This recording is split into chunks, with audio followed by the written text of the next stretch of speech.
Bakit kay ganda at kay siglang mundo kung ikaw ay bata pa?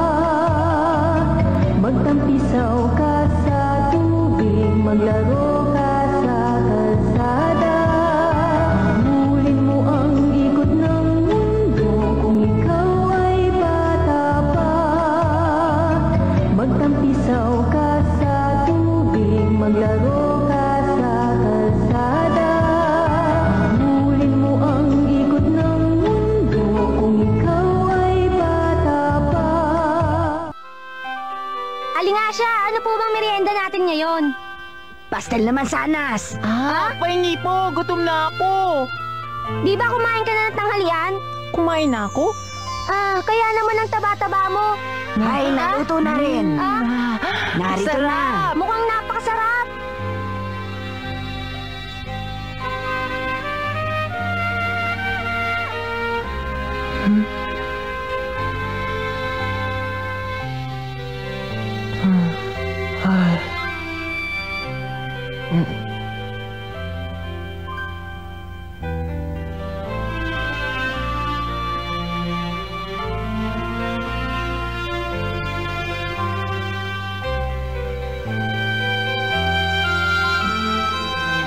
Dalian mo, Teddy!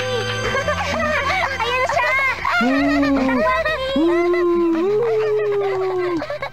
Teddy, bilisan mo!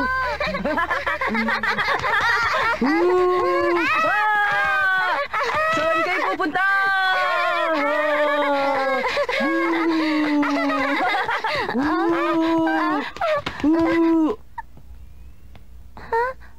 Enjoy watching bitstv.com. Huli kayo! Narito si Nat. Ano? Nan, hindi ba? Kinuha ni Nat ang inipong pera ni Tommy?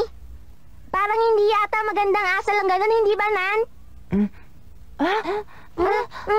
Oy, Nan!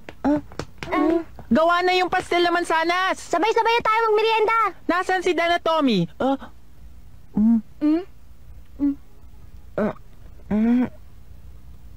Tayo nang kumain, Stuffy. Buti pa nga. Nan, baba na tayo. Sige, susunod na kami.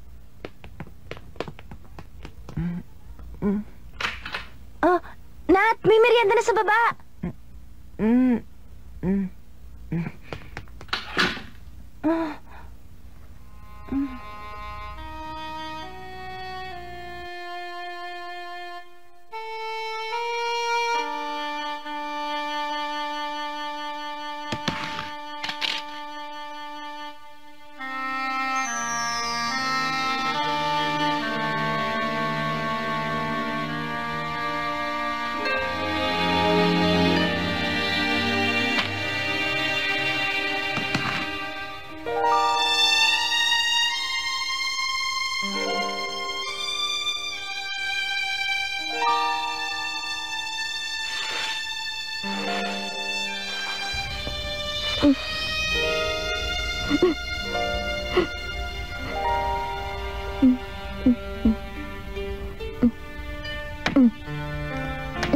Isang linggo na ang nakakaraan. Hindi pa natin nakakausap si Nat at hindi pa siya nakikipag-usap kina Ginoong Bayer at Ginang Jo. Bakit ganon?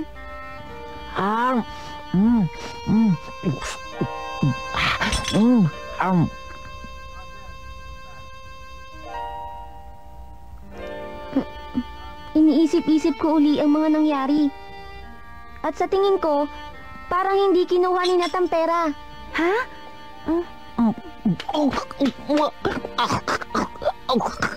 Sinong kumuha?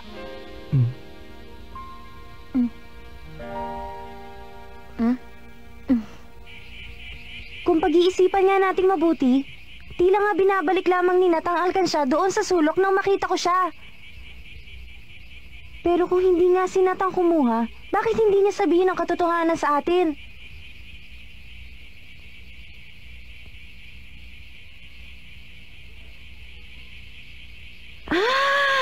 Naguguluhan talaga ako.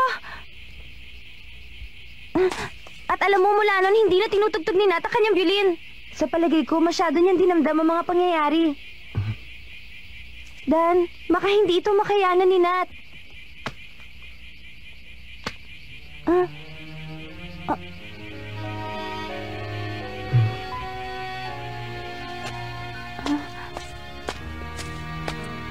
Dad? Huwag mo siyang alalahanin, Nan.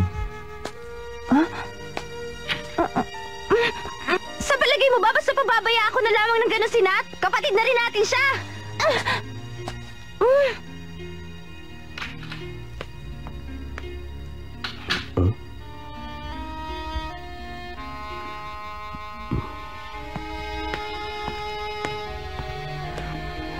Ikaw pala, Fritz. Bakit, Jo? Gaano pa kaya katagal tayong makapaghihintay na may magsabi sa atin ng katotohanan?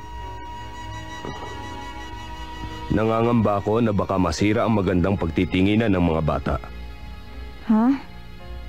Sa nakikita ko ngayon, para bang pinaghihinalaan na nila ang isa't isa.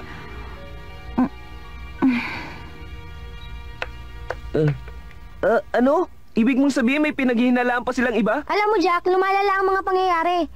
Malay mo, narito lamang sila. Huwag ka nga magbibintang. Ha? Hindi ako yon. Sino nga kaya?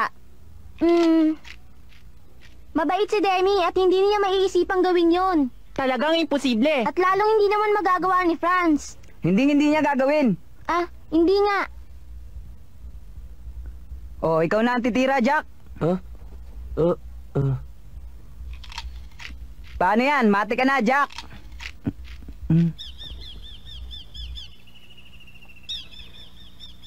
Pasensya na at natagalan ako sa pagluluto. Medyo huli na para sa merienda pero... Heto, para sa'yo ito.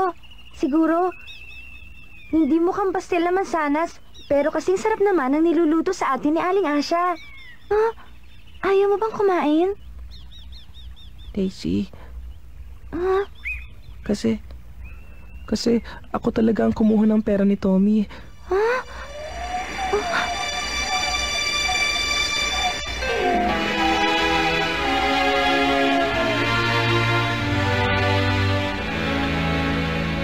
Sa isip ko, ay parang ako na rin ang kumuha ng kanyang pera. sa isip mo, Nat? Naging napakabait sa akin si Tommy.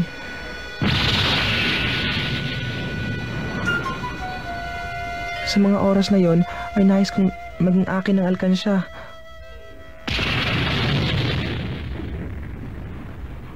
Ganun ba? Yun nga ang dahilan kung bakit hindi mo masabi. Hindi nga ikaw ang kumuha ng pera. Parang ganoon na rin, nais kong maging akin ng pera.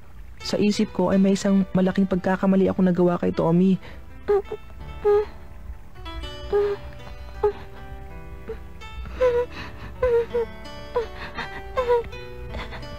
Daisy, bakit ka umiiyak? Kasi, masayang masaya ako. Nat, hindi nga ikaw ang kumuha ng pera sa alkansya ni Tommy. Kawang Nat. Daisy, Kawawang Nat. Masasakit ang mga ibinibintang nilang lahat sa'yo. Silang lahat. tama na. Huwag ka nang umiyak.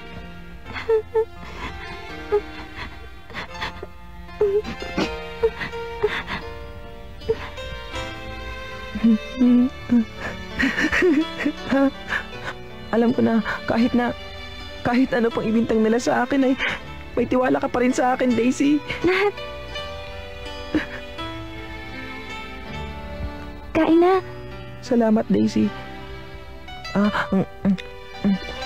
Masarap ba? Masarap. Maulat lang ng konti.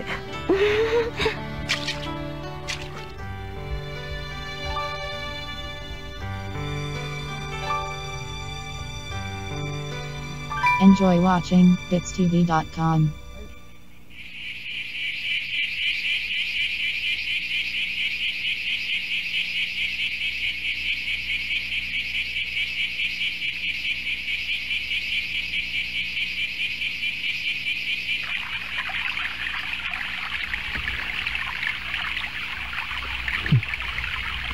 Magsabi ka na ng totoo. Pinag-uusapan ka nilang lahat.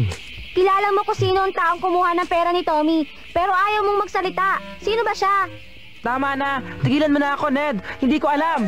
Huwag kang mag-alala. Tayo lang ang nakakaalam. Talagang wala akong nalalaman. Yan ang totoo. Kilala ko yata kung sinong gumawa nun. Pinagtatakpan mo lang si Dan, hindi ba? Anong ibig mong sabihin?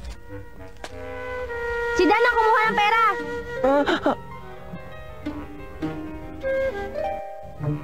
Si Dan ang kumuha ng pera!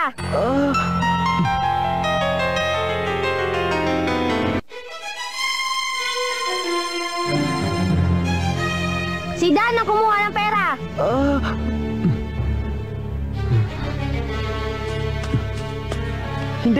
Hindi yan totoo. Hindi si Dan ang kumuha. Huwag mo siyang paghinalaan. Aminin ko na lang kung si Dan ang paghihinalaan ninyo. Bago siya dumating dito, hindi ba isa siyang mandurukot at mandarambong? Tama ba ako? Di ba totoo? Tumigil ka na, Ned. Kung ayaw mong tumigil, isusumbong kita, Ginoong Bayer. Hindi ko ito gustong gawin pero pinipilit mo ako. Kapag tinawag mo pang mandurukot si Dan ay talaga isusumbong na kita.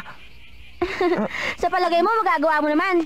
Kapag ginawa mo yon, tatawagin ka nilang sinungaling, mandarambong at isang napakaduwag. Dan?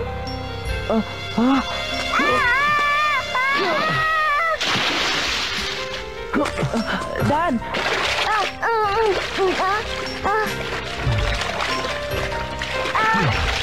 Ulitin mong sinabi mo? Dan, nagbibiro lang ako! Huwag mong tatawaging duwag si Nat. Ikaw ang sinungaling at duwag!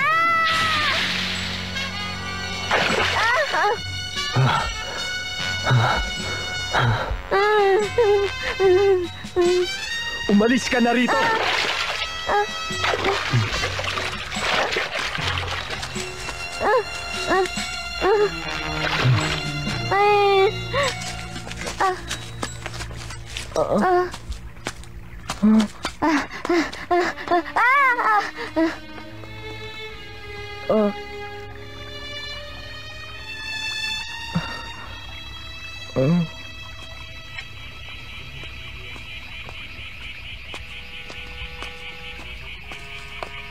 Hindi ko naman daramdamin kung ako ang pagbibintangan nila. Pero hindi ko matatanggap kung ikaw ang palaratangan.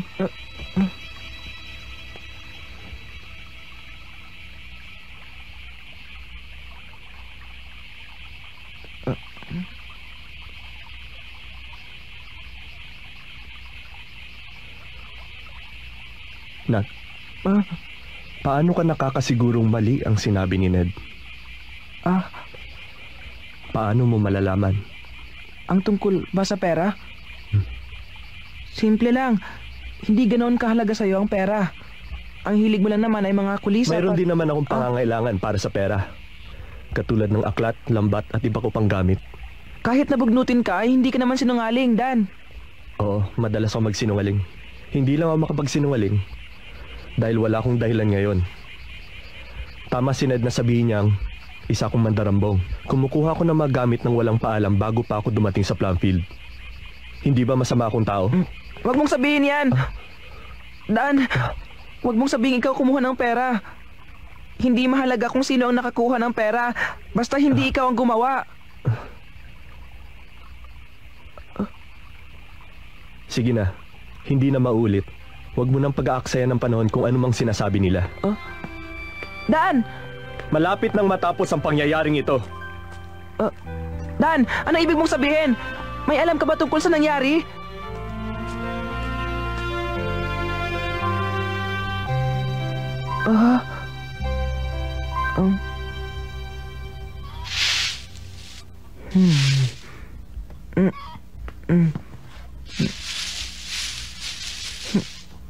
Nasaan ang mga itlog?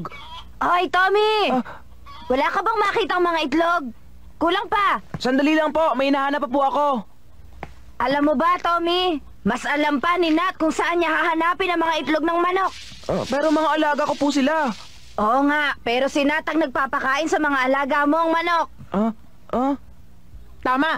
Sa tingin ko, mas gusto pa ng mga manok si Nat kaysa kay Tommy.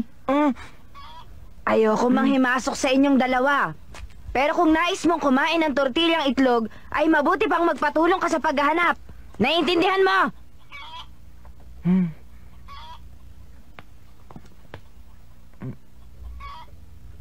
Wala na.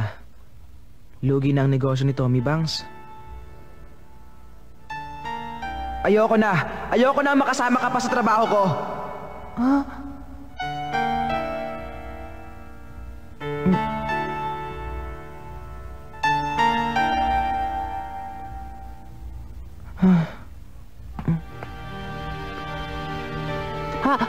Hoy Tommy, maaari mo ba akong tanggaping manggagawa sa kumpanya ni Tommy Banks? Kapag nakakita ako ng isang dosenang itlog, bibigay mo sa akin ng isa, hindi ba? Yun ang patakaran mo, di ba? Wag na lang. Ha? Baka malaman pa natin sa huli ang katotohanan na hindi pala si Nat ang kumuha ng pera ko. Magsasama kami uli sa negosyo.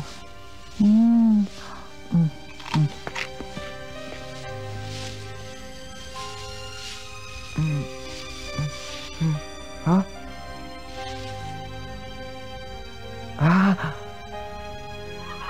Ha?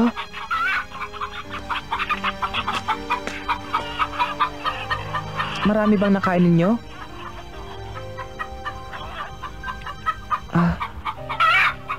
Pasensya na kayo.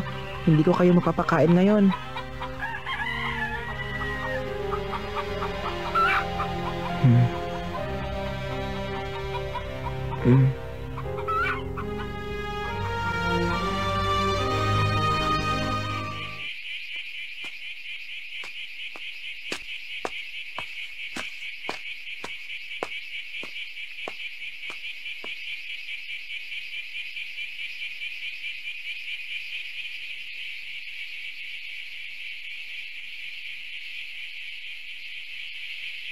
Ayun si Dan!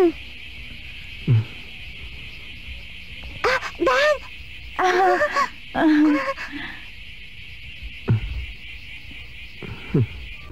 Tamang-tama.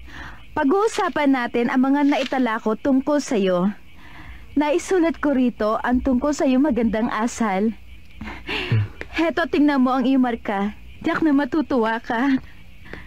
Sa dami ng magagandang bagay na ginawa mo, hindi na mapagkasya sa isang pahina.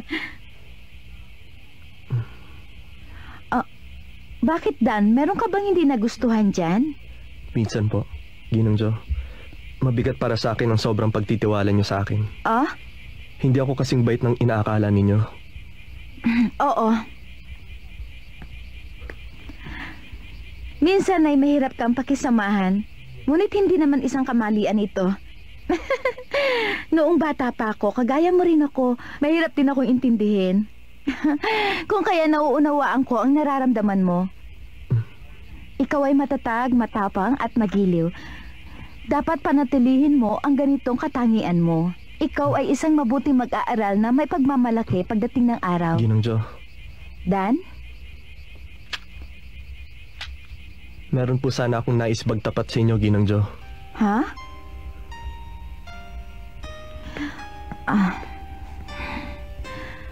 Anong nais mo sabihin sa akin? May dinaramdam ka ba?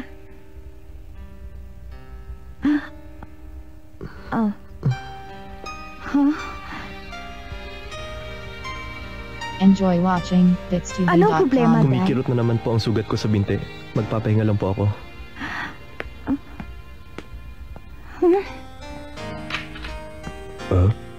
Dan? Ano ang nangyari kay Danjo? Sa tingin ko'y nag-aalala siya kay Nat. Yun nga.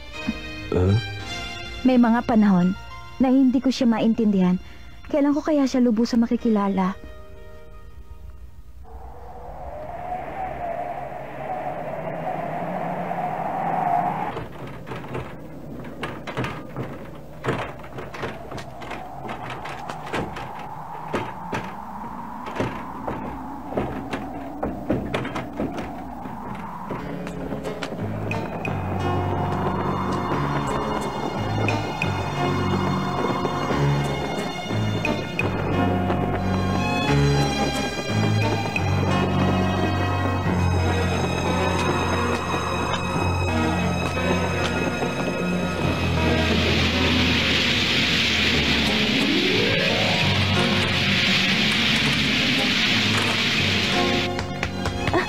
Ginang Jo, hindi ko po makita si Dan. Ha? Hindi ko po siya makita sa museo kahit nasa kanya silid. Dan!